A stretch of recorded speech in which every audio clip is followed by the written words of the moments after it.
किस तरह से दिल्ली के लोगों के साथ अभी पिछले महीने बहुत बड़ा अन्याय हुआ, दिल्ली के लोगों का बहुत बड़ा अपमान किया गया, उनके जनतांत्रिक हक छीन लिए गए। सुप्रीम कोर्ट ने बहुत क्रांतिकारी फैसला दिया। सुप्रीम कोर्ट ने कहा कि दिल्ली के लोग जो सरकार चुनते हैं, उस सरकार को काम करने के लिए सारी शक्तियां प्रदान की जा रही हैं। सुप्रीम कोर्ट ने सारी शक्तियां दिल्ली की सरकार को, दिल्ली एक यूनियन टेरिटरी माना जाता है, इसलिए समय समय पे मोदी सरकार ने हमसे बहुत सारी शक्तियां छीन ली थी। लेकिन 11 मई को सुप्रीम कोर्ट ने आदेश पारित करके वो सारी शक्तियां दिल्ली के लोगों को वापस, दिल्ली की चुनी हुई सरकार को, कि दिल्ली के लोग जिस भी सरकार को चुनेंगे, चाहे इस पार्टी की चाहे उस पार्टी की, उस सरकार को काम करने के पूरे अधिकार होंगे। दुर्भाग्यवश 11 मई को ये ऑर्डर आया और 19 मई को, 8 दिन के अंदर 19 मई को रात को 10 बजे, रात के अंधेरे में मोदी सरकार ने अध्यादेश जारी करके सुप्रीम कोर्ट के आदेश को पलट दिया।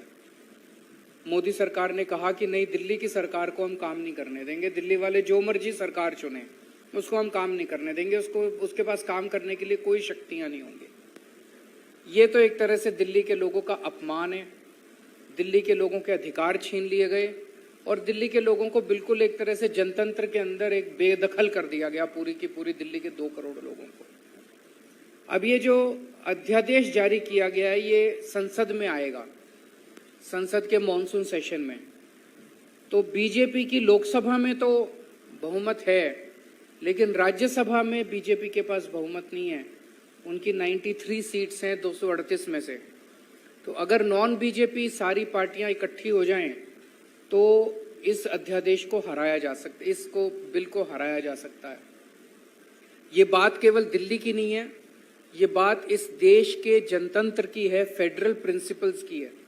आज ये दिल्ली के लिए ऐसा अध्यादेश लाए हैं, कल ये ऐसा ही अध्यादेश झारखंड के लिए ला सकते हैं, राजस्थान के लिए ला सकते हैं, पंजाब के लिए ला सकते हैं, हरियाणा के लिए ला सकते हैं, तमिलनाडु के लिए ला सकते हैं।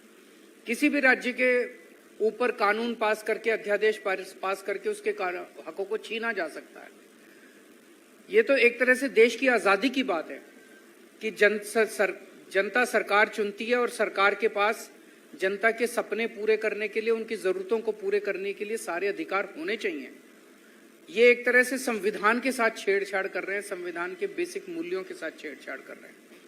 हर हिंदुस्तानी का फर्ज है कि इस अध्यादेश का विरोध किया जाए।